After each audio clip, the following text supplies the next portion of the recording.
As a 30-year career, being able to put my head on the pillow every night and know that we're doing it the right way and that we really are taking care of customers. Of course, things go wrong sometimes, but our heart and spirit is into it, and we love the space that we're in. We're musicians and engineers, and we truly, really are as passionate about it as our customers, and therefore it resonates back and forth. It's a really great recipe. When sales and marketing work harmoniously together and are in tune with the customer, oh, what beautiful music can be created. Welcome to Marketing Trends. I'm Jeremy Bergeron. Our guest today is David Stewart, the Executive Vice President and Chief Marketing Officer at Sweetwater. David's lifelong passion for music and sound engineering has fueled an incredible 30-year career at what is now one of the world's leading musical instrument and audio equipment retailers around. Tune into this conversation to hear more about David's very unique path into marketing and leadership and the dynamic approach to customer satisfaction that has made Sweetwater such a resounding success. And before we get into the podcast, I want to give a special shout out to Salesforce, our sponsor for this show. Salesforce brings marketing and engagement together. Learn more at salesforce.com/marketing. Very cool to have you, sir, on the show.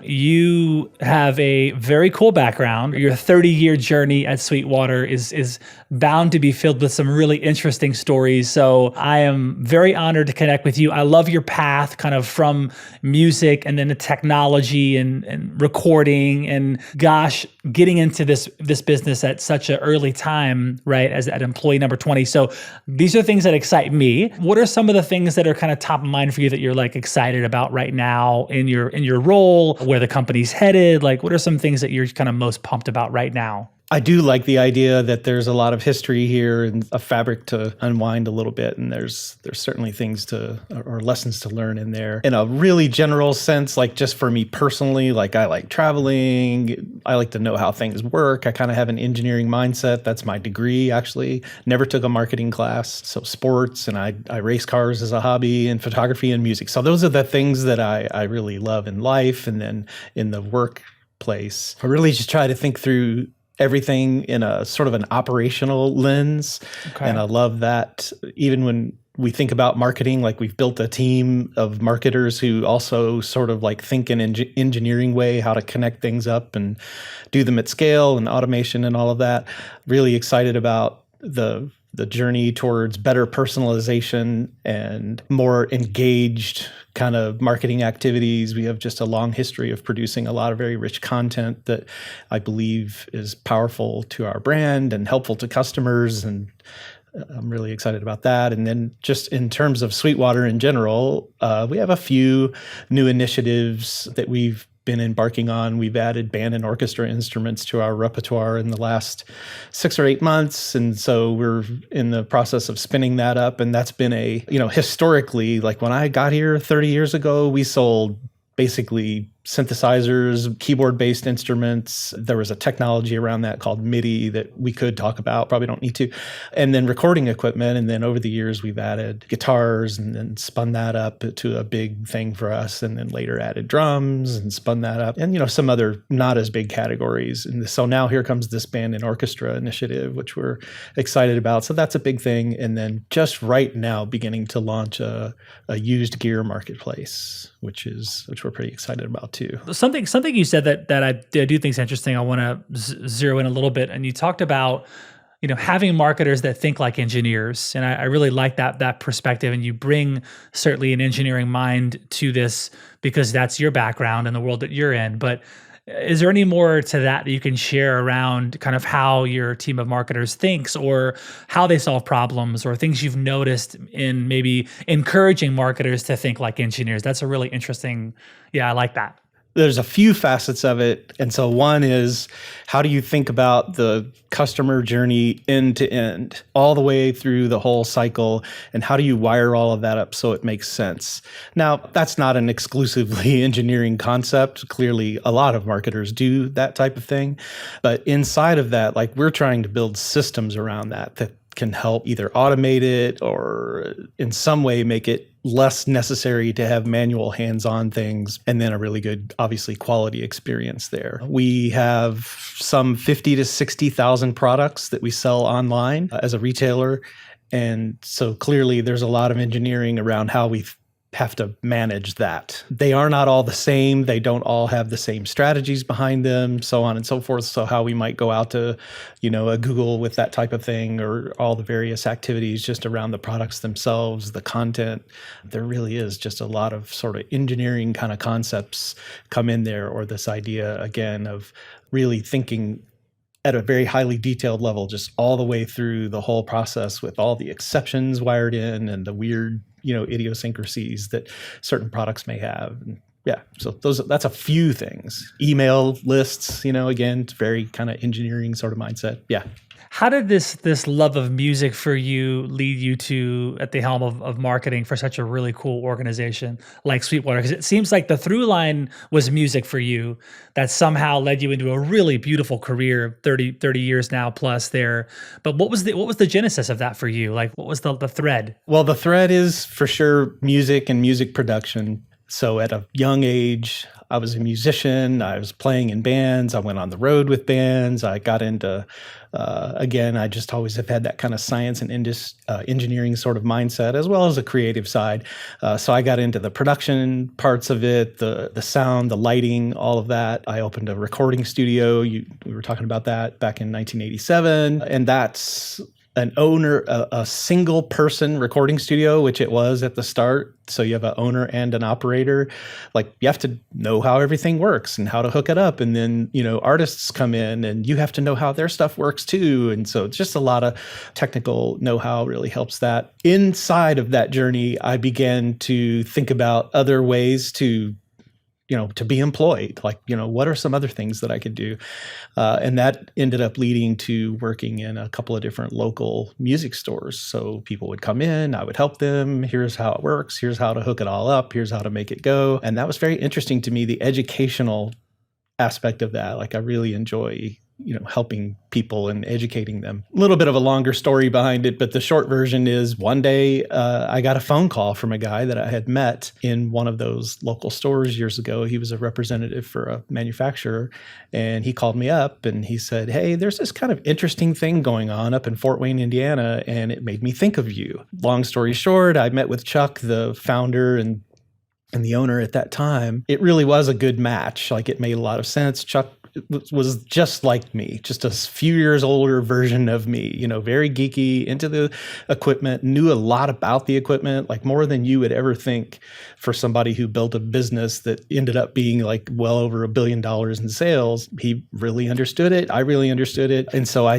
became employee approximately number 20. That is my employee number, but not precisely sure that it was exactly 20. Anyway, I started in sales there over the telephone, which was a very different experience. And you have to remember, there's no web during this time. I mean, there kind of was an internet. This is 1992, 93. And started selling and explaining and helping people over the telephone. And then just as one of the small number of people in the business, like, we were trying to get this thing ramped up. And so I was integral to that process all along the way and held a variety of roles inside of this company, including things like service manager for a time, along with another person here. We started a thing called Sweetwater University, which is a big training initiative that we have for mainly for new salespeople, 13 weeks of training before we let them get on the phone with customers. I didn't have that, but we certainly, as we grew, saw the need for that. And then eventually, sales management and senior vice president of sales, and really a lot of just helping salespeople here. We have a big sales staff. It's over 600 people now. Obviously, it wasn't back then, but that's a big part of the magic of when you deal with Sweetwater, which we can unpack more of that if you want. The interaction with the salespeople, very highly qualified, very highly trained, very, very helpful to customers, and is a real differentiator for us. So, it's really not anything close to a pure play e-com situation. And it really is. That's sales engineer, that consultative, helpful relationship is kind of the linchpin. And then you put this sophisticated marketing layer over the top of it to expand the reach and help reinforce that. That's a lot of the magic. And then eventually on into chief marketing officer from there. For those, outside of our world, I mean, all of us in the team, we knew about Sweetwater, and and a few of us are fans of the brand. But tell the world, describe Sweetwater for those who don't know. And you mentioned you oversee marketing there, but who is Sweetwater? What is Sweetwater? We're a music equipment retailer. So everything that you think of musical, so that would be the instruments and the production equipment, microphones, PA systems, mixing boards, guitars, basses, synthesizers, accessories, amplifiers, all of that stuff is what we sell as a retail organization. And we've just had this idea from the beginning that we wanted to do it differently. And some of that was spawned out of the journey that a few of us had personally building our studios. So I built a studio, as we mentioned, in the 80s, and of course rebuilt it several times over the years. And then Chuck, the owner and the founder, had also had those experiences. And like what the market looked like to us was there were certainly then a lot of, you think about it as brick and mortar, some people would call it a mom and pop type music stores, who, unless they were in New York or Los Angeles or maybe Nashville and Detroit and Miami, they were pretty limited in the resources they had. Like they just didn't necessarily have enough business to support a high-end, nice recording studio. Maybe easier for them to support somebody playing a few gigs on the weekend, but Chuck and I were in a different place. We had already done all of that. You've got that. And then you did have back then some of what we would call mail order, which is just hilarious to think about this now, where you get a catalog, you fill out a thing with a check and you mail it in, and someday products show up. It's just mind-boggling to think about how far we've come. That turned in, of course, to more on the telephone, catalogs with telephone operators to kind of handle calls and things like that. And so you sort of had these two extremes, this one maybe highly resourced mail order operation who could do some volume, but the individual customer care just was always severely lacking. They didn't put an emphasis on support, for instance, after the sale or anything like that. And then maybe on the other end, you had this sort of local where you could have a good relationship and people who were more invested in what you were doing, but they just weren't resourced to be able to be helpful. And in either case, it didn't really work. Like even the local business that cared about you, they possibly didn't even have a sales force, a sales staff who could execute very well. Maybe didn't know the product. Like I knew more than they did by far. Anyway, what was their value? To me, it was pretty limited, but they did care. And then on the other end, it felt like they didn't care. And so our vision was, it cannot be this hard to do both. Really, a lot of inventory, competitive price, support before, during, and after the sale, knowledgeable people who really are helpful and add value, wire all that up to be one thing. And that was really what got Sweetwater started. And we just happened to be doing all of that in an era where FedEx and UPS were making things arrive faster, and pretty soon along comes the web and things like that we were really able to use to amplify all of that. And so we still see ourselves sort of in between those two concepts, right? Like you might have an Amazon on one end of the spectrum who's fantastic at logistics and execution, but forget about getting any real help there with your equipment. Like if you know what you want and know how to get like end to end, and you really can make good decisions about the right things to buy, then, there's a utility to Amazon. But in this high consideration, high passion space that we're in, it really is lacking. And then at the other end, you still do have some smaller shops around the country who are just as unresourced as they were back in the 90s. And so they are pretty limited in how much help they can provide or even how much inventory they might have. So here we are with great inventory, great prices, fantastic expertise that we will bring extremely high attention to detail in customer service at every turn, just making the experience as good as we possibly can. And then, as I said, this kind of sophisticated marketing layer over the top of that helps expand that, I guess I would say, amplify that. So it seems like early on, you guys doubled down on customer experience and customer support. See, what I noticed today is there are a lot of brands that, didn't always double down in that way. And now they're having to really shift, like, wait a second, like, our customers are way smarter. They are making the velocity by which they move in and out of their loyalty to us is so quick. And so I'm seeing larger kind of titans of industry try to shift, but wait, we got to go back to double down on customer experience. We have to go back to the customer. We have to fall in love with that again. A brand like Sweetwater, who really, in my opinion, looks like they stayed the course the whole time. So when the world changes, i.e., the last couple years, and when technology arrives, e-com and internet, and it's like you're still very uniquely positioned to win as a brand because you're doubling down on the customer. Doubling down on the customer, and in a really cool, organic way with these 600 sales engineers who can take that customer from possibly just something that feels like a mere transaction and get engaged with them on a one-to-one level. So we have always made approximately 3-to-1 outbound calls to inbound calls. So very proactive from the get-go. Now, and back in the old days, we were just finding customers. Nowadays they do show up a little bit more to the website and they buy things, but we're going to call them and get them into a conversation. And it turns out, like, even in this new generation of people who barely know that the thing they carry in their pocket is an actual telephone, and they don't want to maybe interact with that thing as a telephone very much, like, oftentimes we find when we get them on the phone, and now here's this guitar player talking to another musician or guitar player, and they're just vibing on the whole passion of it. And this person really is truly trying to help them and has a lot of expertise to be able to do that. And so they can look forward to those phone calls, and it's really exciting for them. And guess what? In this world where the third-party cookies and everything that's kind of drying up as a technology, just imagine the first-party data that we have from these individual one-to-one phone calls where the salesperson literally knows the name of your dog because you willingly gave it to them because you have a great relationship with this person and you trust them. And just think about the implications of that out into how we are trusted by our customers and so forth, and what all that means. Not to mention the data they can collect. How do you do it at scale? How do you build a team of, you said, several hundred sales engineers that are really passionate about the space? And on paper, that sounds great. And at scale, how do you cultivate this across a sales org and do it so well at scale? That, in many ways, is one of our key moats, if you want to think about it that way. Like, we feel pretty secure into the future because we know how hard it is to do from the journey, literally decades of just gradually growing that team in a very organic way, being very selective about who we hire, people who already have a bit of a pedigree or a background.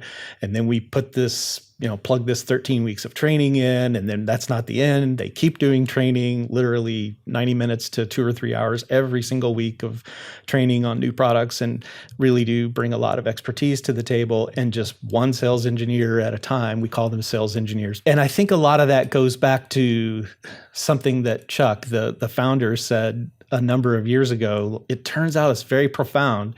He said, I don't really want to grow any faster than stacking one great customer experience on top of another. So we didn't try to do it overnight. We did it organically as we could, and we always grew. We've only ever had 1 year in our history where we didn't grow, which was 2008. Understandable. Wow. Yeah. So literally every other year we grow. Yeah. 2008 was like minus 3%. I can't remember. Growing at the speed at which we can stack those great experiences up for customers via these fantastic, highly trained sales engineers. That is the magic, but that is not magic that you could turn around and recreate in a year. Like, it took decades, and knowing what we know now, I'm sure we could do it faster. It's still, you got to find the right people, get them in the right mindset. Huge. I mean, I love that. It reminds me of a conversation I had with Steve Robinson, is a former CMO for Chick-fil-A, randomly, and to kind of peel back the layers of why Chick-fil-A was able to be so successful.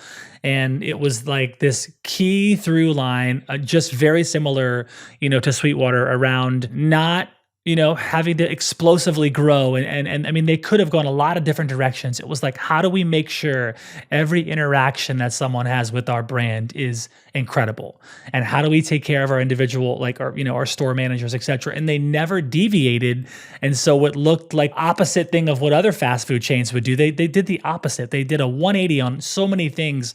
Now they'll cross 20 billion, a year in top line. But you just see this in a brand like yourself where you just stick to these like table stakes of like taking care of the customer again and creating a culture where people are so passionate about what they're doing, you can make a huge impact at scale. So I see the similarity between the two brands in totally different industries, but look at what's possible, As a 30-year career, being able to put my head on the pillow every night and know that we're doing it the right way and that we really are taking care of customers. Of course, things go wrong sometimes, but our heart and spirit is into it. And we love the space that we're in. We're musicians and engineers, and we truly, really are as passionate about it as our customers. And therefore, it resonates back and forth. It's a really great recipe. So you've basically become a marketer at Sweetwater. It's like you joined Sweetwater, you've got exposed to all these different parts of the business, and along the way, you've become not just a marketer, but a marketing leader, and an executive within this brand. What a fantastic land to learn, and what a fantastic proving ground. It's like you've become a marketer at this. What is it like to become a marketer and a marketing leader while you're in the middle of growing something great? Like you didn't have to go to 100 places. You actually stayed the course at one place and became a marketing leader and executive. And what's that been like for you? It's fantastic. And it is an interesting story. And in fact, sometimes I go to speak at universities and I tell the students, like, by all means, get your degree in whatever you want to get your degree in and go down that path. But doors are going to open for you if you're capable, and maybe you think about walking through them. Anyway, that's a little different subject. But yeah, what's it been at Sweetwater? For me, most of the things have made sense along the way. This one made a little bit less sense initially, but I was the service manager for a time. I have a technical background. I do know how the insides of these things work. I can repair them. Obviously, in the sales capacity, knowing a lot about this very highly technical stuff, and then you add some skills to that, like good listening, and so sales came pretty naturally, and sales management, being a leader, having to add that leadership layer. The marketing thing is a little bit trickier because, as I said, I literally never took a class in marketing. How in the world, how does it make sense for me to be the CMO? And how it makes sense for us is if you go back and you think about all of that organic growth and the way that we've done things, the CMO, what are the things of value that I bring to the table? Probably we're going to assume, and I'll just try to say it as humbly as I can, but we're just speaking like proofs in the pudding. Probably some good leadership there. I certainly know the products inside and out, backwards and forwards. I know the customers. I've been one. I know their journey. I know what the challenges are. And then after so many years, I know Sweetwater and how we intersect with all of that. That's a pretty rich body of domain knowledge that I can hire good marketers who are way smarter than me, frankly, in marketing, whatever it is, data analytics, digital marketing, Photoshop and photos. I'm a pretty good photographer, but our photographers are way better than me. So all of those disciplines we can put in the right places around this leader who really deeply understands the market that they're going into. Are there other executives you've worked with as long as you've been there that have been with you that long? Close. The current CEO started 8 or 10 months after I did back in 1992. So really old. The current chief sales officer started, 6 or 7 years after I did. So that was in the 90s. There's a couple other people. Most of the C-level people, not all of them, but most of them have been here more than 10 years now. So it is a place that people come and they stick around, and we do try to take care of all the employees. Yeah. When you think about the trust and rapport that you must have built with the executives and the leaders that have been there that long, it's exceptional because you start to kind of know almost like what the other person's thinking at that point, right? It's like you're so ingrained. It's like, if you pass the ball that way, he's got the shot. It's like you've got this beautiful synergy. And a lot of executives don't have that. They're bouncing around. They have some time here, some time there. But to grow up, together in leadership and be a part of something special is awesome. There's something I saw around this kind of 24-hour store. kind of shifting gears a little bit. There was something, a 24-hour store that Sweetwater installed in the Clyde building in Fort Wayne, Indiana. Do you see the music industry kind of as this 24-hour business? Like, what's the focus? What are you learning about with this new store? Tell us about this store. So you're right. A few years ago, we put this store in. It's a fancy vending machine is really what the mechanics of it are. So we keep it stocked and we sell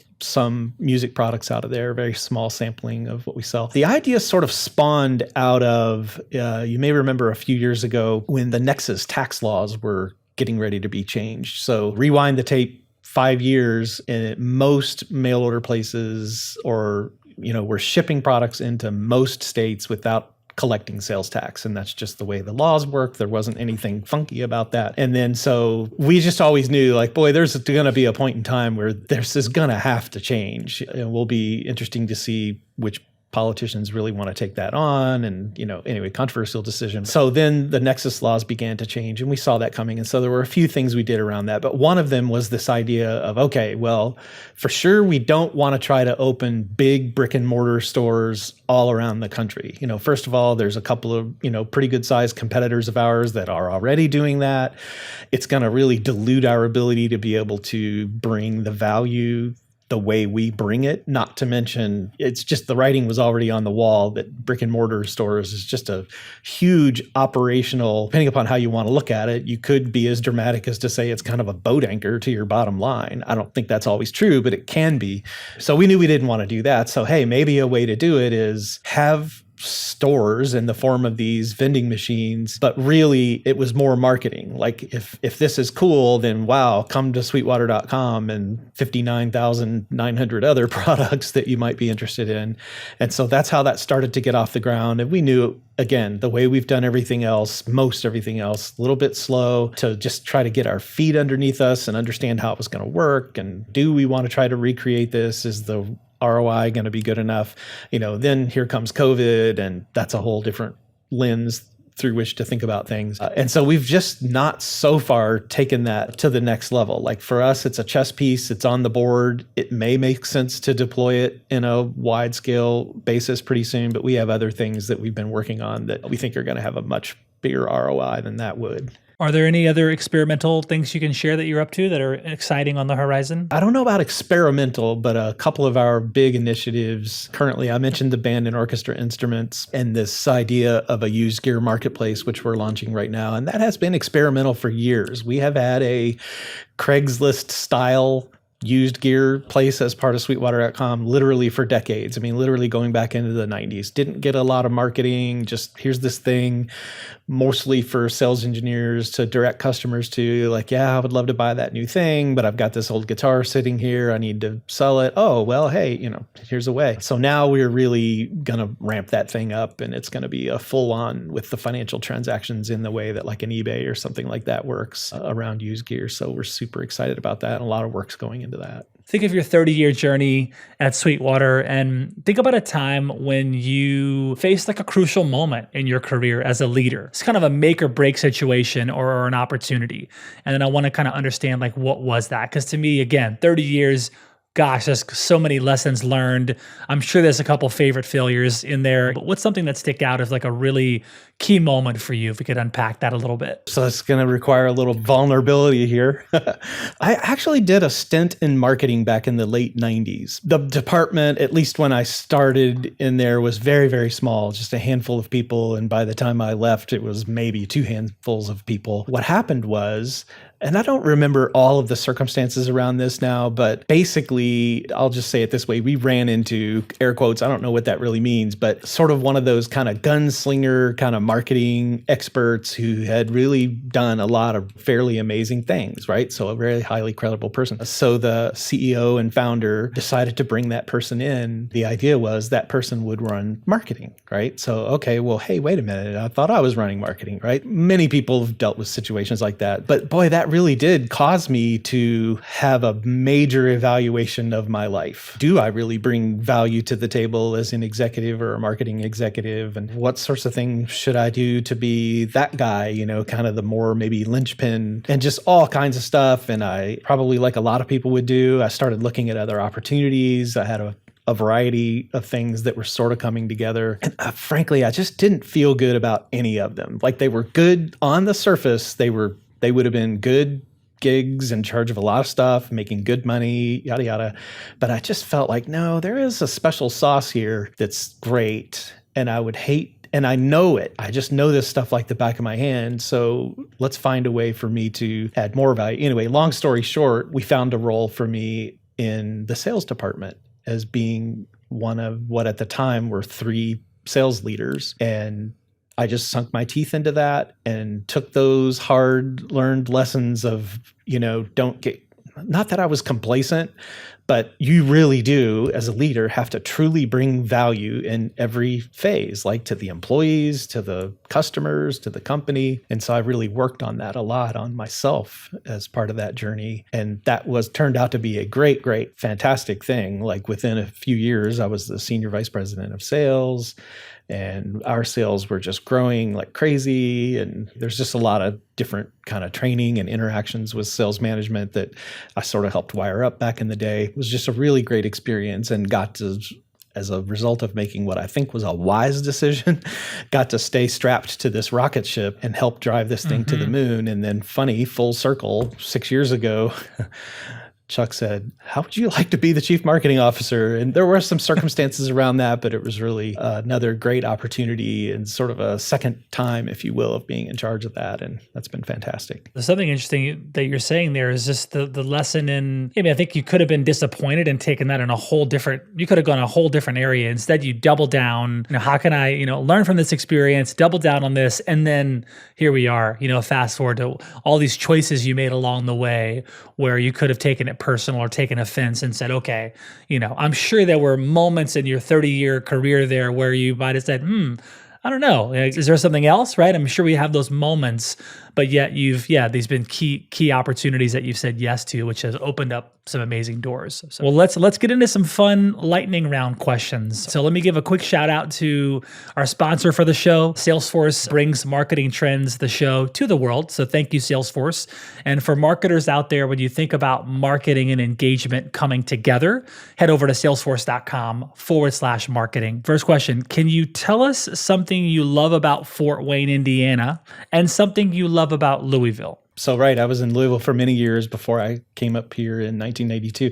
And so for me, Fort Wayne, it's just the quintessential Midwestern city, smallish city. And I really do like the size of it and how easy it is to get around, and truly how nice people are here. And the niceness, maybe contrasted with some other areas I've had some experience with, it's not fake. Like it really is like there's just genuinely good salt of the earth people.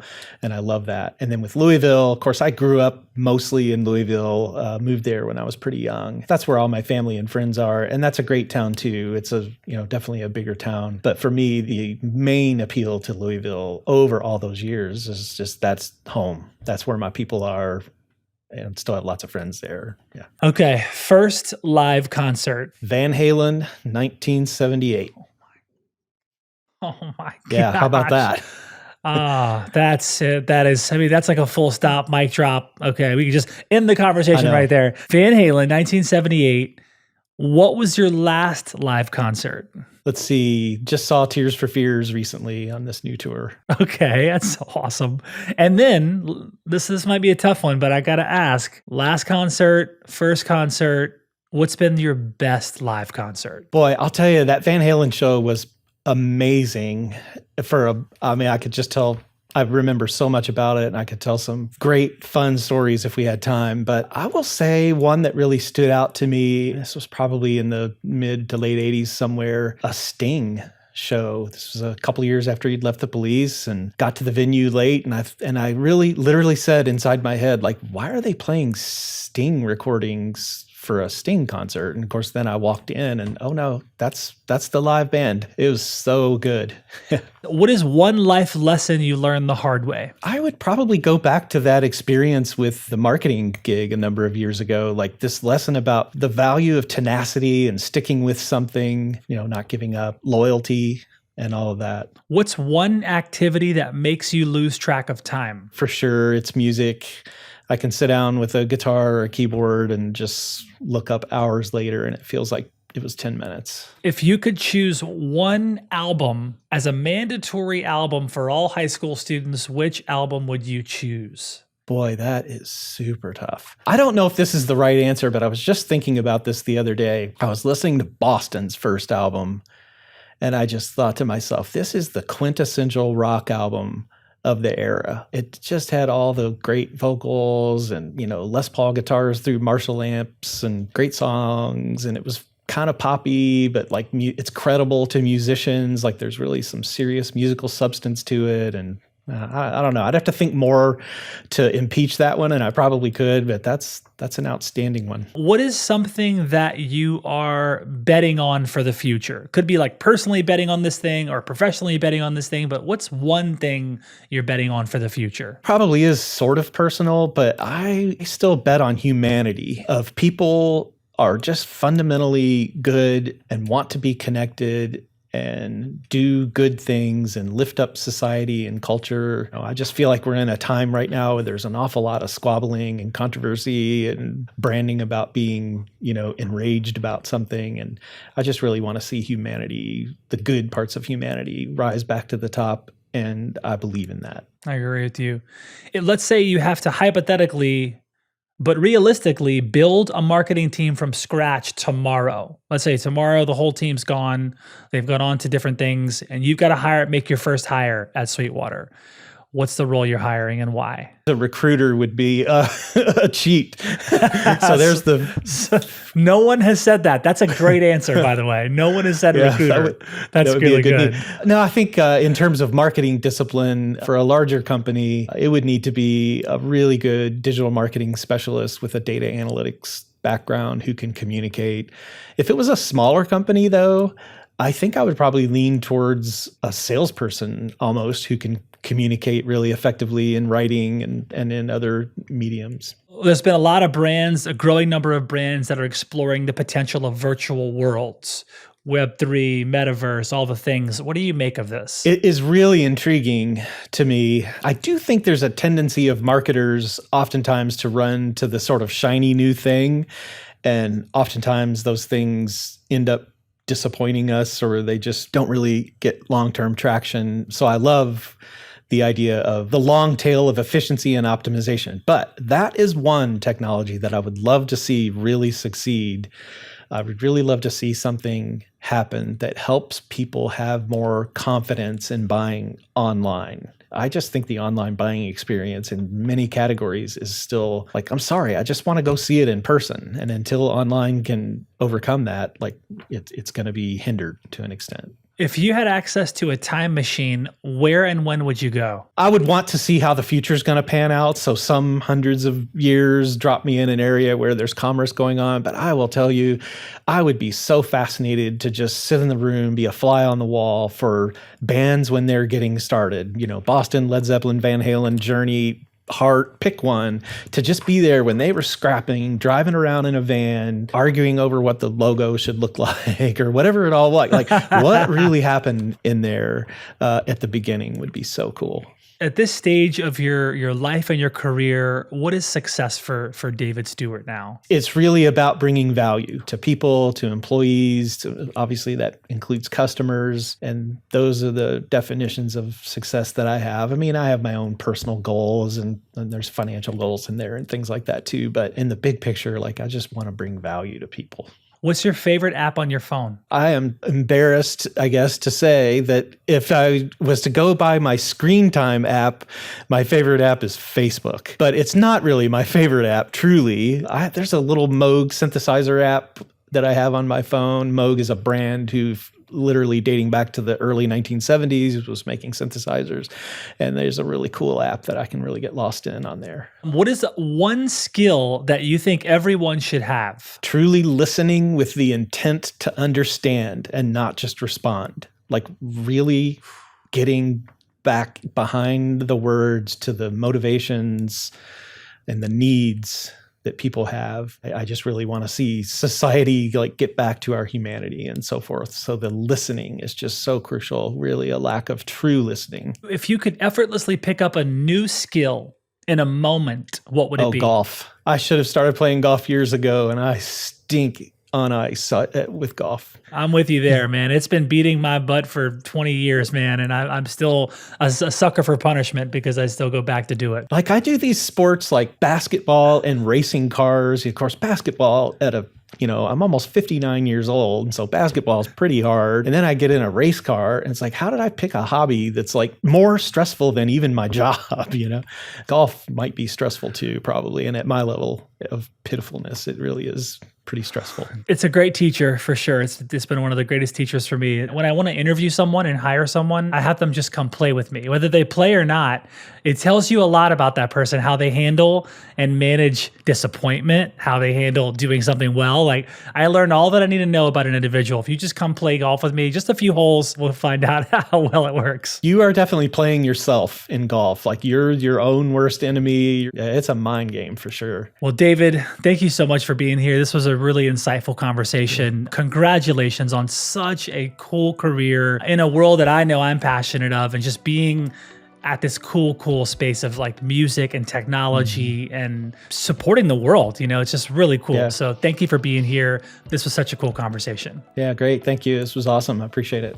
Hey everyone, thanks for watching. Please subscribe to this channel for more great marketing interviews with today's top industry leaders. And thank you to our partners at Salesforce. Salesforce brings marketing and engagement together. Head over to salesforce.com/marketing.